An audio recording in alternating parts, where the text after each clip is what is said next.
على محمد وآل محمد. اللهم صل على محمد وآل محمد. ثاني على حب الحسين. اللهم صل على محمد وآل محمد. ثالثة بأعلى أصواتكم. اللهم صل على محمد وآل محمد. السلام عليك يا أبا عبد الله وعلى الأرواح التي حلت بفنائك. عليك مني سلام الله أبدا ما بقيت وبقي الليل والنهار، ولا جعله الله آخر العهد مني لزيارتكم. السلام على الحسين وعلى علي بن الحسين وعلى أولاد الحسين وعلى أصحاب الحسين وعلى أخيه أبا الفضل العباس وأخته الحوراء زينب ورحمة الله وبركاته. قال الله في كتابه المبين: بسم الله الرحمن الرحيم. والعصر إن الإنسان لفي خسر إلا الذين آمنوا وعملوا الصالحات وتواصوا بالحق وتواصوا بالصبر. صدق الله العلي العظيم. Allah subhanahu wa ta'ala says in the Holy Quran, by time indeed mankind is in lost except for those who have believed and done righteous deeds and advised others to truth and advised each other to patience. Yesterday I spoke about one of the biggest problems in mankind, which is arrogance. Inshallah, today we will be speaking about another huge problem, especially among the community today, and that is the problem of time management. Now, a lot of people today, for example, they're not very good at managing their time. For example, they don't have a set schedule, or they get lost very quickly. When I say get lost very quickly, they don't know how to keep track of their time. For example, they're sitting on their phone, they think they're sitting for maybe 15-20 minutes, and it turns out to be 2 or 3 hours. And this is happening among a lot of people today. There's many statistics that show, if you go search on Google right now, you could search up statistics of how long people are on their phone every single day. And on their phone for things aside from work. It specifies things aside from work, and it says people are on their phone for maybe 5 to 6 hours a day. Now, as you guys know, there's many ways you can waste your time today. It's become easier than ever. For example, there's TikTok, Instagram. You can game. And like I said, it feels like you're sitting for like 20-30 minutes, and in reality you're sitting there for 2-3 hours. This is a huge problem, especially among the youth today. During the time of Imam al-Hussein alayhi salam, especially during the days of Muharram, every single minute counted. Everything needed to be done perfectly. For example, them traveling to Karbala, obviously that took time. That needed to be done perfectly. The Holy Prophet Muhammad sallallahu alayhi wa sallam, اللهم صل على محمد وآل محمد. For example, the Holy Prophet, when he became the Prophet at age 40, do you not think Allah subhanahu wa ta'ala had a whole plan for him in the next 23 years in which he's alive, exactly what he wanted to do and how he's going to carry it out? Or Imam Ali alayhi salam, or the Imam of our time, Imam al-Mahdi hajjallah ta'ala farajahu sharif, do you not think he has a plan for everything and is planning everything to the millisecond of when is the best time for me to do this and the best time for me to do this? Everything is planned. And why does everybody plan everything? For example, today I'm speaking to you guys. I'm giving a lecture. I planned it beforehand because I'm set on a schedule. I'm set that I need to do this and I need to do this. Why? Because it gives you discipline in life. For example, people that do, let's say, go to work every single day, I bet if you ask 99% of workers today, would you rather work every single day or stay at home every single day? They say, I'd rather stay at home. Obviously, if all their bills are paid, they say, I'd rather stay at home. But the reason they go to work is because they're disciplined that I need to go to work and I need to make money. The same thing is with Islam. The same thing is with religion. Sometimes you must do the hard things. There's a lot of people that say religion is hard or religion takes a toll on us. How am I gonna pray every single day for 60 to 80 years, because that's the average lifespan today, about 70 years. How am I going to pray every single day for 70 years? That's going to be too hard. How am I during the holy month of Ramadan going to fast 30 days every single year? That adds up. Let's say you live till 70. 30 times 70, that's about 2,100 days. How am I going to be able to fast these 2,100 days? Through discipline, through hard work, through realizing that there is a much bigger goal at stake. For example, a lot of people today, they don't believe that there's an akhirah. They don't believe that eventually there will come a time where you will be judged for your actions in this world. But once somebody is convinced of this, that there is an akhirah indeed, and in this akhirah, الكل بده يتحاسب عن أعماله، وقت واحد بيقتنع من هذا الفكرة إنه في آخرة، بيبلش بيصير إنسان أحسن. For example, there's a lot of people today, like I said, they don't think there's an akhirah, but once you're convinced that there's an akhirah, you'll become a better person for yourself. Let's say, for example, Allah subhanahu wa ta'ala asks you, or somebody comes up to you and they says, I'll give you $10,000 today, or you'd wait a year and I give you $1 million next year. Which one would you take? Either 10,000 today or $1 million next year? You say, I'd be patient, I'd wait till next year and I'll get my $1 million. There's no point in me rushing. And it's not like I'm getting the same amount. One of them, I'm getting 990,000 extra dollars. I'll wait till next year and I'll get my $1 million. Allah subhanahu wa ta'ala essentially is giving us this deal. He's giving us this deal, but He has it hidden behind a veil because He wants you to work for it. Allah subhanahu wa ta'ala is telling the human today, work for 60 or 70 years. Be close to Allah subhanahu wa ta'ala. Pray, do your wajibat, do mustahabbat, and for those 70 years in return, I'll give you endless paradise. I'll shower you with my blessings. But us, we don't see it. Why? Because we waste our time. When we see something, for example, it might take a day, it might take 2 days, it might take a week. We're not going to do it anymore. And this is happening a lot today in the community. For example, some people, they say, why should I go to school? Or why should I go to college? It's going to take a lot of my time, and it's going to be a waste of time. So when some people see that things take long, they say, I no longer want to do it. Sallu ala Muhammad wa ali Muhammad. Allahumma salli ala Muhammad wa ali Muhammad. There's another problem that is linked with time, and that is people thinking time is unlimited when in reality it is limited. For example, like I said, your stay on this earth is not going to be unlimited like it would be in Jannah. Your stay on this earth is limited. So what do people say? For example, me, I'm 17 years old. If I want to think like some of these people, what would they say? You know what? I'm going to live my life to the fullest until I'm 25. Do haram, do this, do that. And then when I'm 25, I'll repent. Who's telling you you're going to live till 25? Who's telling you that you're going to be able to be alive for the next 8 years? You're going to get the chance to repent. Nobody knows. There's many people today that think time will wait for them. What does Imam Ali alayhi salam say? روي عن أمير المؤمنين علي بن أبي طالب عليه السلام أنه قال الوقت كالسيف إذا لم تقطعه قطعك. Imam Ali alayhi salam says time is like a sword. Either it cuts you off or you cut it off. What do I mean by this? It's either you take advantage of your time every single day. You have 24 hours in a day. Essentially, you're sleeping for maybe 7 or 8 hours of them. You're eating for like an hour of them. And then you're praying for maybe like 30, 40 minutes. So essentially 10 hours of your day is already decided. With sleeping, with eating, with praying, maybe showering. So essentially 10 hours of your day is already decided. You still have another 14 hours. Take advantage of these 14 hours. Imam Ali alayhi salam is telling you, if you don't take advantage of these 24 hours, time will not wait for you. For example, let's say you're at home and you're getting ready. Your sister's outside waiting for you in the car. Your brother's outside waiting for you in the car. Your father or mother's outside waiting in the car for you. They're taking you somewhere. They will wait for you. They will wait for you and they'll say, I'll wait for him to finish dressing so he can come out to the car. They'll wait for you.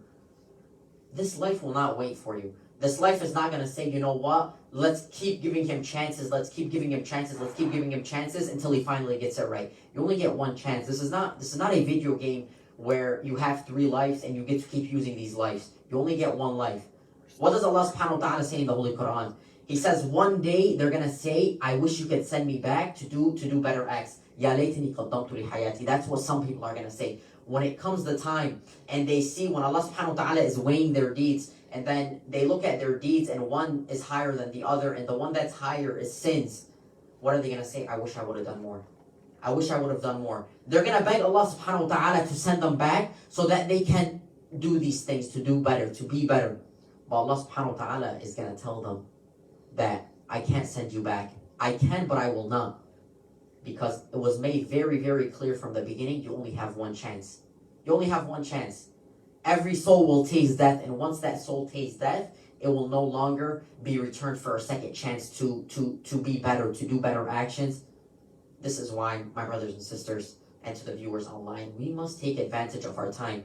في عالم كتير اليوم مفتكرين إنه بدهم يعيشوا على هذه الدنيا ألف السنوات. They think they're gonna live thousands and thousands and thousands of years ويكمل المصاري.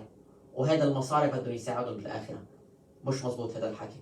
There's a lot of people today, for example, they think if I get millions and millions of dollars and I rack up money, that eventually this money is going to save me. You're only taking one thing with you to the akhirah, one thing, and that's your a'mal. The only thing you're going to take, this is an example that my father likes to use. He says nobody's going to take anything with them to the akhirah. The only thing they're going to take is their a'mal, their deeds. Whether you're rich, whether you're poor, whether you have millions of dollars, whether you have $10 in your bank account, everybody's going to be buried, and they're not going to be buried with their money. They're not going to be buried with their jewelry. They're not going to take these things with them. The only thing you're going to take is that one thing, and that one thing is your deeds.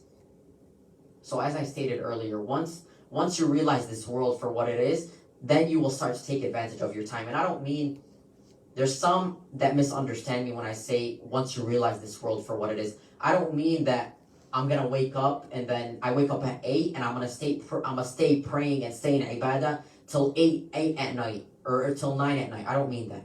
I mean you must have a set schedule. You must have, let's say for example, Salat al-Maghrib right now is 9:15, 9:20. In your schedule, whether it's an actual physical schedule or a mental schedule that you keep in your head, from 9:20 to about 9:27, 9:28, I have this time. It's for prayer. You must have a set schedule. Once you have a set schedule and once you're disciplined, you will see that you are truly being a better human. Sallallahu ala Muhammad wa ali Muhammad. اللهم صل على محمد وآل محمد. عجل فرجهم. As I stated earlier, during the time of Imam al-Hussein alayhi salam, every single second counted, and some realized it at the end when they were fighting with Imam al-Hussein alayhi salam, that indeed that this is the right path, and indeed I made the right choice. For example, Imam al-Hussein alayhi salam, they had some servants. One of them that is widely known is a servant by the name of John. And before the battle begun, Imam al-Hussein alayhi salam obviously released all his servants. بعد رواية يقولوا that it was about 16 servants. He had 16 servants. He released them all. He told them, you guys are free. In a way, I free you guys. You guys can do as you guys please. You guys no longer have to help me with anything. They state that all 16 of these servants decided to stay with Imam al-Hussein alayhi salam. Decided that this is a once in a lifetime opportunity and I must take advantage of this opportunity. That I go and I sacrifice myself with Imam al-Hussein alayhi salam. I be a shaheed and Allah subhanahu wa ta'ala will grant me paradise. They state all 16 of these servants decided to stay with Imam al-Hussein alayhi salam. One of them, as I stated, was a man by the name of John. They say he was the best of servants and he was an African American. 2 days ago, or yesterday actually, we were speaking about how in Islam everyone is equal, no matter the skin type, skin color, no matter the race, no matter the ethnicity, everybody is the same. And this shows Imam al-Hussein alayhi salam was treating everybody with the same morals, with the same manners, even his own servants. Today you see, especially back then, servants were looked down upon. Servants were used to do things you didn't want to do. Imam al-Hussein alayhi salam was treating his servants the same 1,444 years ago. As I stated, one of them was a man by the name of John. And they say that this man wanted to join Imam al-Hussein alayhi salam on the night of Ashura. He wanted to join and die by the side of Imam al-Hussein alayhi salam. After he released him, John came back to Imam al-Hussein alayhi salam. Imam al-Hussein looked at John and he said, John, my friend John, what is the matter? He said, my master, enough is enough. I cannot bear to see any more suffering. Obviously, beforehand, John was seeing the family of Sayyidah Fatima alayhi salam, the family of Imam al-Hussein alayhi salam being killed in battle. He told him, my master, enough is enough. I cannot bear to see any more suffering. I cannot bear to see the children of Sayyidah Fatima killed in front of me. Please, master, allow me to go to the battlefield. He said, John, you are an old man. They say John was old in age. Jihad is not wajib on you. Jihad is not wajib for a man old in age like you. John, I cannot allow you to die like this. Obviously, as I stated, John wanted this once in a lifetime opportunity. He was loyal to his master, Imam al-Hussein alayhi salam. He was determined to get his permission. He said, Master, I know why you are not letting me go to the battlefield. Is it because I am a black slave and you do not want the blood of a black slave to mix with the blood of your holy family? They say Imam al-Hussein alayhi salam was shocked and he said, John, my friend John, do not say that. You know we do not keep such differences. He said, you know what, John? Go, John.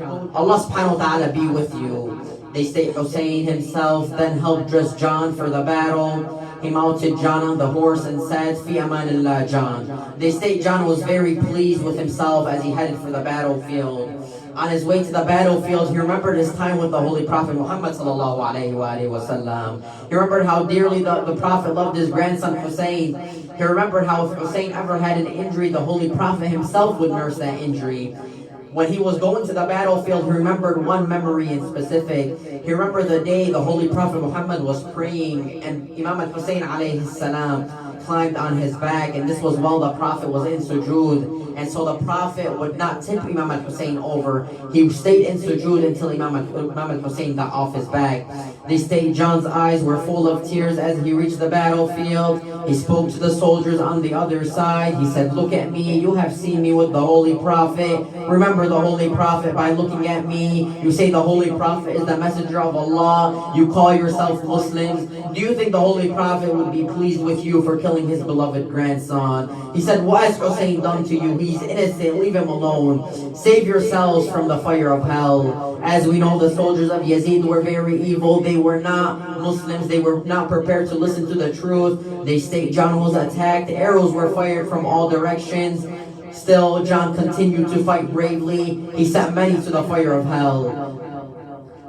But then you remember, how much can an 80-year-old man take? How much can a man take who is 80 years old in age, who has been hungry and thirsty for 3 days? As he fell from his horse, he cried out, my master Hussein, come to see me. Let me see you for one last time. They say Imam al-Hussein alayhi salam heard John calling him and he rushed to the battlefield. They say Abu Fadl Abbas and Ali al-Akbar alayhi salam both accompanied him.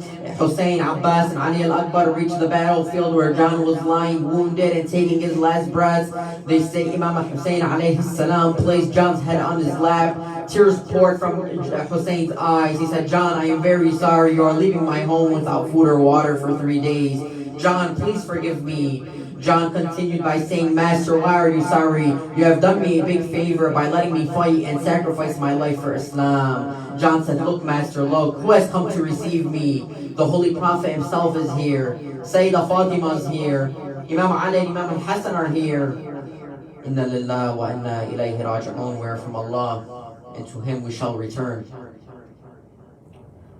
My brothers and sisters, and to the viewers online, I want to continue by saying, use your time very wisely. As I stated, life on this dunya is limited and it is not unlimited. The unlimited comes in the akhirah. مفروض الإنسان اليوم ما يبيع الآخرة كمال الدنيا. Today, a human should not sell his end, his akhirah, the afterlife, for the world of the earth, the dunya. There is no reason to do that. As I stated, I want to give this analogy once more. If somebody came up to you and offered you 10,000 now, or a million in a week, or a million in a year, without a doubt, every single human will take a million in a year unless they are desperately in need for that 10,000 now. Allah subhanahu wa ta'ala is giving us that same opportunity. We are just not seeing it. As I stated, when somebody sees that something might take a long time, they get discouraged. Something might take a week, something might take 2 weeks, they get discouraged. This will take too much of my time. Let's not get discouraged. As I stated, إذا الله حب عبده ابتلاه. Allah subhanahu wa ta'ala loves his servant, he will test him. The test might take long, but eventually the test will be worth it. Sallu ala Muhammad wa ali Muhammad. اللهم صل على محمد وآل محمد. عجل فرجهم. Inshallah, we'll read the ziyarah of Imam al-Hussein alayhi salam. نتوجه إلى القبلة. صلوا على محمد وآل محمد. اللهم صل على محمد وآل محمد. السلام عليك يا ابن رسول الله. السلام عليك يا ابن أمير المؤمنين. السلام عليك يا ابن صديقة الطاهرة فاطمة الزهراء سيدة نساء العالمين. السلام عليك يا مولاي يا أبا عبد الله ورحمة الله وبركاته. أشهد أنك قد أقمت الصلاة وآتيت الزكاة وأمرت بالمعروف ونهيت عن المنكر وتلوت الكتاب حق تلاوته وجهدت في الله حق جهاده وصبرت على الأضحى في جنبه محتسبا حتى أتاك اليقين. وأشهد أن الذين خالفوك وحاربوك والذين خاضلوك والذين قاتلوك وقد خاب من افترى لعن الله الظالمين لكم من الأولين والآخرين وعليهم العذاب الأليم. أتيتك يا مولاي ابن رسول الله زائرا عارفا بالحقيقة مواليا لأوليائك مستبصرا بالهدى الذي أنت عليه عارفا بالدلالة ما خالفك. وصلى اللهم على محمد وعلى آل بيته الطيبين الطاهرين. اللهم صل على محمد وآل محمد. And to hasten the return of the Imam of our time, Imam al-Mahdi Ajallah Ta'ala Farajahu al-Sharif, inshallah we will read Dua al-Hujjah. اللهم كن لوليك الحجة ابن الحسن صلواتك عليه وعلى آبائه في هذه الساعة وفي كل ساعة وليا وحافظا وقائدا وناصرا ودليلا وعينا حتى تسكنه أرضك طوعا وتمتعه فيها طويلا برحمتك يا أرحم الراحمين. وصلى اللهم على محمد وعلى أهل بيته الطيبين الطاهرين. اللهم صل على محمد وآل محمد. We pray that Allah subhanahu wa ta'ala helps those that are in need, those who are sick, those who are suffering from hunger. نسأل من الله سبحانه وتعالى أن أشبع كل جائع 10 مرات. أمن يجيب المضطر إذا دعاه فيكشف السوء. من يجيب المضطر إذا دعاه ويكشف السوء. أمن يجيب المضطر إذا دعاه ويكشف السوء. أمن يجيب المضطر إذا دعاه ويكشف السوء. أمن يجيب المضطر إذا دعاه ويكشف السوء. أمن يجيب المضطر إذا دعاه ويكشف السوء. أمن يجيب المضطر إذا دعاه ويكشف السوء. أمن يجيب المضطر إذا دعاه ويكشف السوء. أمن يجيب المضطر إذا دعاه ويكشف السوء. أمن يجيب المضطر إذا دعاه ويكشف السوء أمن يجيب المضطر إذا دعا ويكشف السوء. اللهم أشبع كل جائع، اللهم ساعد كل مريض. رحم الله من قرأ سورة الفاتحة مسبوقة بذكر الصلاة على محمد وآل محمد. اللهم صل على